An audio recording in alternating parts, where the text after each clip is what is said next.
Review even and odd functions.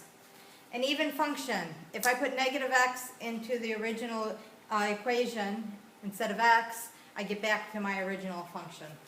And that's even. And if you draw it out, they'll be symmetric with respect to the y-axis. Odd functions, if I put in a negative x for x, I'll get back to the negative of my original function. And those graph as functions that are symmetric with respect to the origin.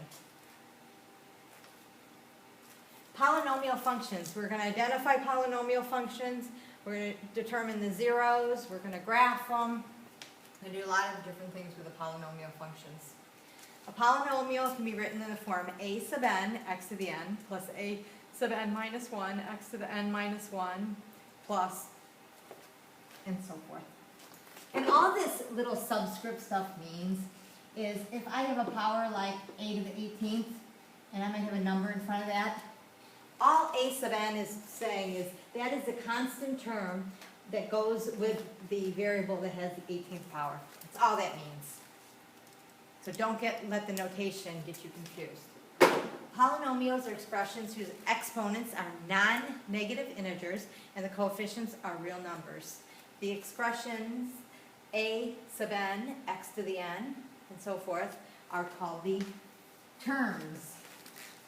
The numbers in front of the variable, the a sub n and a sub n minus 1 and so forth, are called the coefficients. The leading term is a term with the highest power. The coefficient of the leading term is called the leading coefficient. A sub 0 is called the constant term. The power of x in the leading term is called the degree of the polynomial. And some examples of polynomials, degree 0 would be like 11. And the reason is, if I put an x to the 0 power there, x to the 0 is 1, so that's just 11. That's a constant. Degree 1 would be linear. Degree 2 would be quadratic. Degree 3 would be cubic. Degree 4, quartic. Degree 5, quintic, and so forth. And there are some examples.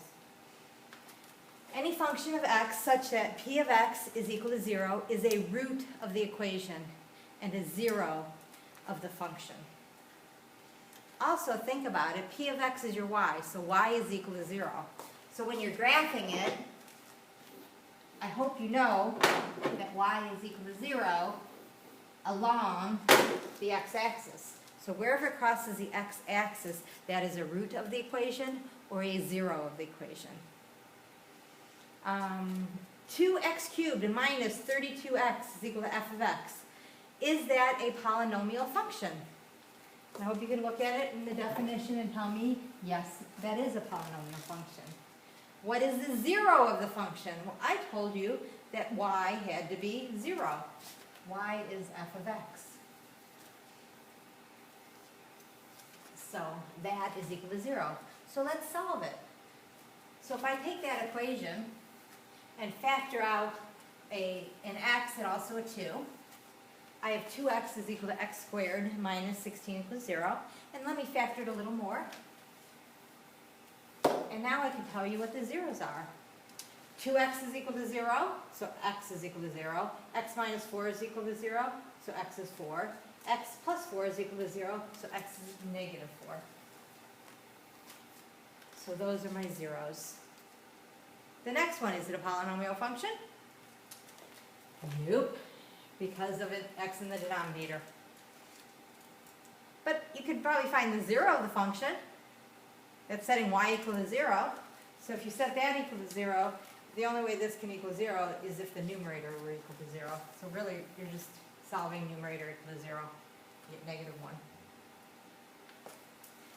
Say whether each is a polynomial function. If it is, find the degree and the zeros. Okay, so here are my problems. And hopefully you can go through and tell me if they're polynomials. So go through and look, and if they're polynomials, write yes next to it. If it's not a polynomial, write no next to it. So pause it and see if you can do this yourself. Well, hopefully you started the video back up now, and the only two are C and E are not polynomial functions. because x is in the denominator here, x is in the denominator there. The degree, the power on x, 1. So that's 1 degree. 2. That one isn't 1. Remember, there's no x here, but I could put an x there. So then you should be able to tell me the degree. 0. And that one's no. And if it is yes, I said find the 0. Okay, so set it equal to 0. 5 minus 4x is equal to 0. Solve it. So you get 5/4. 3x squared minus 6x equal to 0. Solve it. If I factor a 3x out of here, I'm left with x. If I factor a 3x out of there, I'm left with 2. That's how you get 0 and 2. Right here, doesn't, that one does not have any, and I'll tell you why. Let me draw it. That's y equals 18. I hope you know that y equals 18 would be a horizontal line, and a horizontal line that is not on that x-axis doesn't cross the x-axis or touch the x-axis, so there are none. Cubic functions. In general, this is what a cubic function looks like. And on your paper, you might want to put the arrows because it goes up and down forever. If a is a positive number, it starts down here at negative like this and ends on the right tail positive. If a is less than 0, it starts up here and goes like this. Okay? And you're going to graph some of these. Here's a quartic, and the quartic looked like a W, or a upside down W, an M. If it's greater than 0, just like a parabola, it opens upward. If it's a negative, the leading coefficient is negative, it opens downward.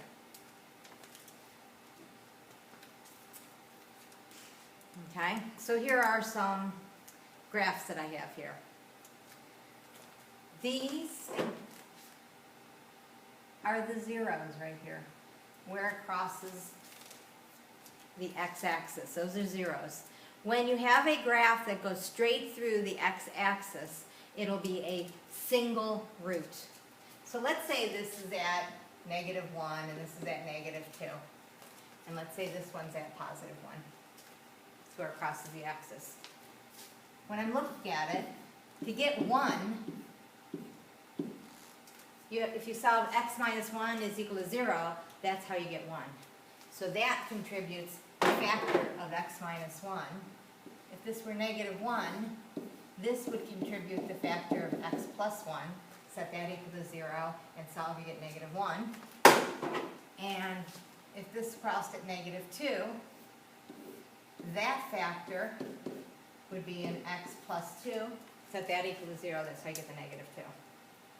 So this graph, if you put it in your calculators, I'm not going to put it in my calculator, but you can. If you put in this graph in your calculator, you'll get something that looks similar to that. But the real graph, if I wanted to, would be some a in front of there. It could be 0, or it could be 0. It could be 1, 2, 3. It could be half. So that's what the equation looks like. This right here. Let's say that crosses at 1. And let's say this one crosses at about, let's say that's -2. This right here at 1 would contribute an x minus 1 as a factor. This one right here, it does contribute an x plus 2, but since it doesn't cross its tangent to it, it's an even power, so it'd be squared. The flatter it gets right here, the flatter that gets, the higher that power will be as an even. So 4. So if you type this in your calculator and graph it, it looks something like this. If you put a 4th power there, that would flatten out more. A 6th power, and it'd flatten out even more. So if it's tangent, it'll be squared or 4th or 6th, something like that. It'll be tangent. When we're graphing stuff, if I have something tangent, just assume that it's a squared power. If you have something that goes through, but not straight through like this one, kind of goes through and makes a little curve there, that's cubic. So this goes, let's say that's at 2, and let's say this is -1. This will contribute a factor of x minus 2. This will contribute a factor of x plus 1, but since it flattens out, it would be cubed. Here's my equation. I'll just put an a in front of there. So all these equations, a. Okay? So that is single roots go right through. Double roots would flatten out. The triple root, cube, so triple root, goes through the point, but as a curve. It flattens out while it goes through the point. The graph of the polynomial, if n is odd and a is greater than 0, it falls as you go left. So this is an odd power. So let me show you. Odd power, a is greater than 0. Left falls, right increases. So that's what I have there. Okay. If n is even, then your tails basically go like this.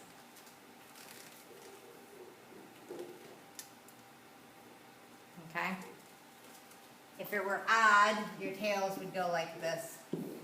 Okay?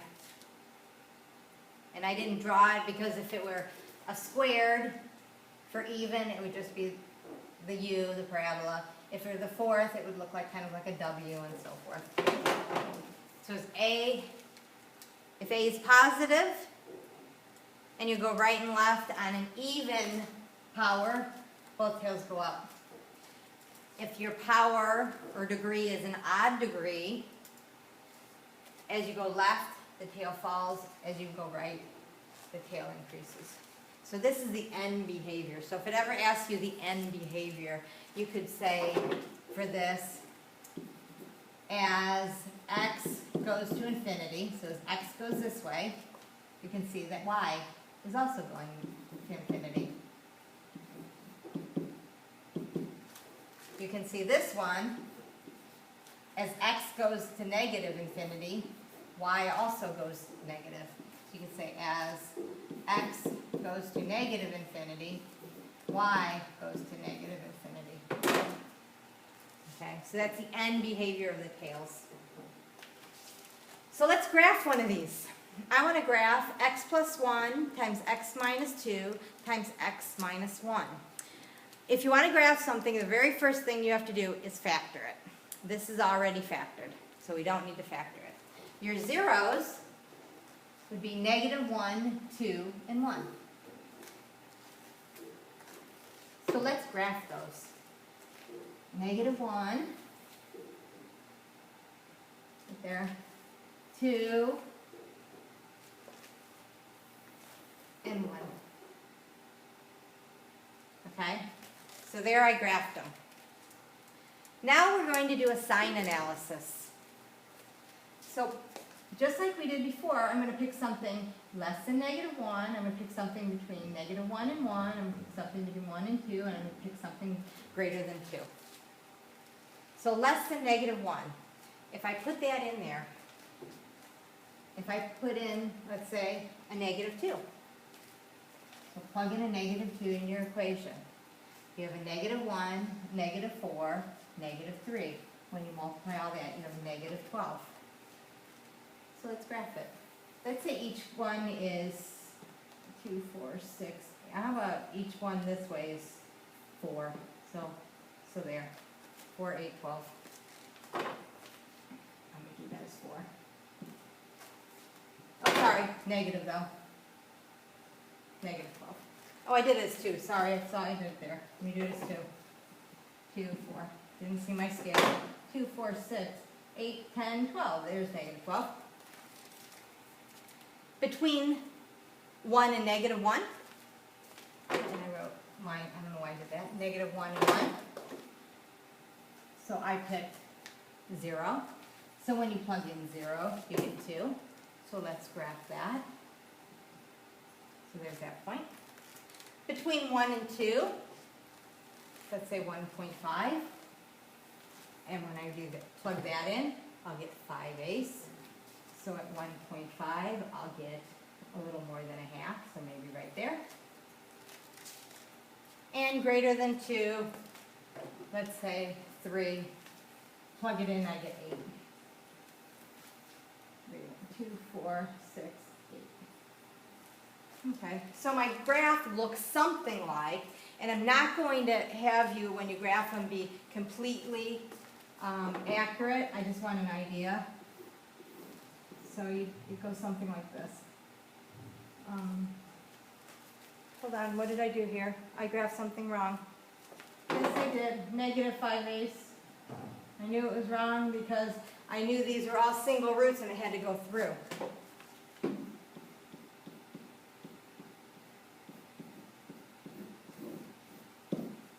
So it might look something like that. You can plug it in your calculator if you want and see what the graph looks like, but it looks something like similar to that. Okay? So there's my graph. Like I said, this is negative 5/8. The first graph is 5/8. All done. And again, don't forget even and odd functions. 1 through 8 all, 9 through 60 odd.